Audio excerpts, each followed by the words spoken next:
এখন আমি আজম ভাইয়ের সাথে দ্বিমত করি। এই সংস্কারের আলোচনাটি কিন্তু নির্বাচনী ব্যবস্থাপনার সংস্কার না, শুধু সেটি একটি 6টি সংস্কারের মধ্যে। তার সাথে যেটি যুক্ত সেটি হচ্ছে সংবিধানের সংস্কার, আপনার পুলিশের সংস্কার, বিচার বিভাগের সংস্কার, দুর্নীতি দমন এবং প্রশাসনের। কাজেই এই কথাগুলো কেন আলোচনা হচ্ছে? ক্ষমতার ভারসাম্যটি যেন আমরা নির্ধারণ করতে পারি নির্বাচনের আগেই। কেননা নির্বাচন হওয়ার পরে তার গ্যারান্টি কতটা, এটা আমরা অতীতের দিকে তাকালে গ্যারান্টি দেখতে পাই না। আরেকটি জিনিস হচ্ছে যে প্রধানমন্ত্রীর যে দানবীয় ক্ষমতা, সেটিকে আমরা কি করে নিয়ন্ত্রণের ভেতরে রাখতে পারি, অথবা যে সরকারটি গঠিত হবে সেই সরকারটি যেন আরও একটি স্বৈরাচারী ফ্যাসিস্ট সরকার না হয়ে উঠতে পারে। তাদের ভালোর জন্যই কি করে ভারসাম্যটি রক্ষা করা যায়, আলোচনাটি তাই। এখন আপনি যদি এখনই এই ব্যাপারে ঐক্যমত্যে না আসতে পারেন এবং তার ভিত্তিতে আমরা যদি নির্বাচনের দিকে এগোতে না পারি, তাহলে কিন্তু কাজটি হলো না। কাজেই দলগুলোকে বুঝতে হবে যে যত শীঘ্র তারা এইসব বিষয়ে একমত হন, তত শীঘ্র নির্বাচনের প্রক্রিয়াটিকে এগিয়ে নেওয়া যাবে। এখন তারা কেউ কেউ চাপ দিচ্ছেন যে নির্বাচনটি হয়ে যাক, নির্বাচন হয়ে গেলে আমরা ইনশাল্লাহ ক্ষমতায় যেতে পারলে এরকম করব। এই ব্যাপারগুলো আমার মনে হয় জনগণ বুঝে ফেলেছে যে তারা এগুলো অতীতে দেখেছে, প্রতিশ্রুতি দেখেছে, সেটি চায় না। কাজেই এই যে সংস্কার ঐক্যমত্যের বিষয়টি, সেটি কিন্তু এক ধরনের শাসনতান্ত্রিক রূপরেখা হিসাবে আমাদের সামনে থাকতে হবে।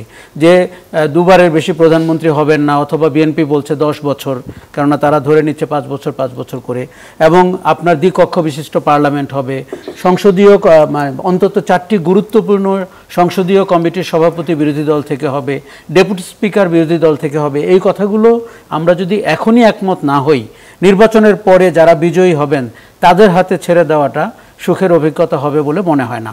কাজেই নির্বাচনের কাজকর্ম শুরু হওয়ার আগে আপনাকে একটা ঐক্যমত্যে পৌঁছতে হবে শাসনতান্ত্রিক সংস্কারের ব্যাপারে এবং ক্ষমতার ভারসাম্যের ব্যাপারে। এবং আমি আবারও রিপিট করছি, যারা ক্ষমতায় যাবেন, বিজয়ী হবেন, তাদের ভালোর জন্যই কিন্তু মূলত। কিন্তু অতীতে ভাবা হতো যে তারা একবার ক্ষমতায় গেলে এটি তাদের চিরজীবনের জন্য হয়ে গেল, মানুষ আর কোনো কিছু করতে পারবে না। কিন্তু গত সাম্প্রতিক অভিজ্ঞতায় আমরা দেখেছি মানুষের হাতে চূড়ান্ত বিচারে সর্বময় ক্ষমতা চলে আসে। কাজে এই অভিজ্ঞতা থেকে তাদের নিজেদেরই আগ বাড়িয়ে সংস্কার ঐক্যমত্য হওয়া উচিত। আমি কিন্তু এটি মনে করি না যে বিএনপি সংস্কার বিরোধী, এবং এই প্রচারণাটির পেছনেও একটি গূঢ় উদ্দেশ্য আছে। কিন্তু বিএনপিকে কিন্তু আমরা অনেক ক্ষেত্রে এগিয়ে আসতে দেখেছি। ধরেন, এটি ঠিক যে বিএনপি 31 দফা দিয়েছে, এটি ঠিক ভিশন 2030 দিয়েছে এবং 27 দফা দিয়েছে, এটি সবই ঠিক আছে। এখন বিএনপি কিন্তু অনেক দূর এগিয়েছে। এখন বিএনপিকে আমরা যতটা চিনি, তাদের রাষ্ট্র পরিচালনার পদ্ধতি, দল গঠনের প্রক্রিয়া, দলের ভেতরে গণতন্ত্রের চর্চা এবং ক্ষমতায় থাকার সময় ক্ষমতার উপভোগ করার যে উদাহরণগুলো আমরা বিএনপির ক্ষেত্রে দেখি, সেই তুলনায় আমি বলবো অনেক দূর অগ্রগতি বিএনপির দিক থেকেও হয়েছে।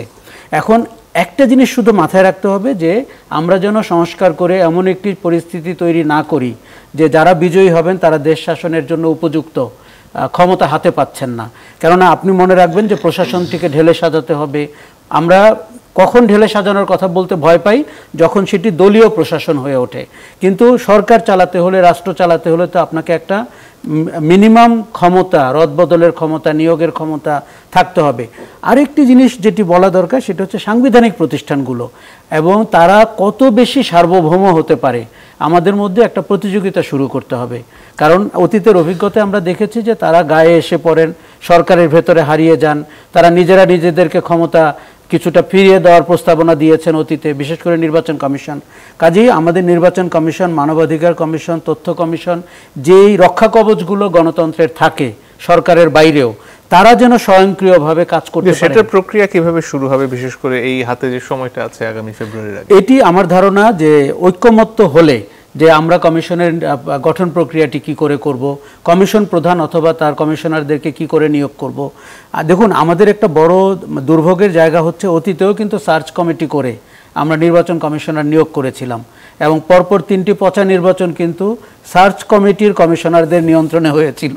তাহলে এখন আবার খুঁজতে হবে যারা সার্চ করেছিলেন তারা কি খুঁজেছিলেন। তার মানে হচ্ছে যে আমাদের উদ্দেশ্যটি ঠিক থাকতে হবে, ব্যক্তিবর্গকে মেরুদণ্ড সহ থাকতে হবে এবং সরকার এবং সার্বভৌম কমিশনগুলোর মধ্যে একটি দূরত্ব থাকতে হবে যাতে তারা একে অন্যের গায়ে হেলে না পড়েন। এখন ঐক্যমত্য কমিশনে দেখুন, আমরা অনেক সময় তালিকা দেখছি যে 292টি, 212টি, এগুলো কিন্তু অত জরুরি না।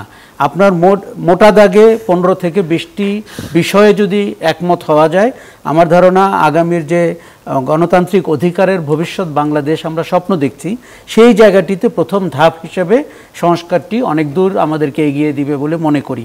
70 অনুচ্ছেদের ব্যাপারে বলি, একটি বড় অগ্রগতি যে আমরা অনাস্থা বিল কিংবা অর্থ বিল ছাড়া অন্য সব কিছুতে 70 অনুচ্ছেদে আপনি আপনার দলের ভিন্ন বিরুদ্ধে মতামত দিতে পারবেন।